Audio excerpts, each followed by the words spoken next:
Out of the depths I cry to you, O Lord, a cry for mercy. Out of the depths I cry to you, O Lord. Lord, hear my voice. Let your ears be attentive to the voice of my supplications.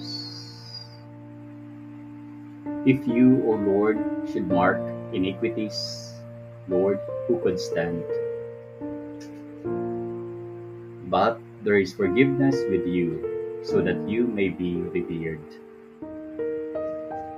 I wait for the Lord, my soul waits, and in his word I hope. My soul waits for the Lord, more than those who watch for the morning, more than those who watch for the morning. O Israel, hope in the Lord.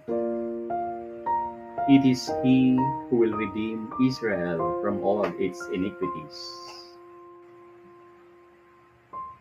For with the Lord there is steadfast love, and with him is great power to redeem.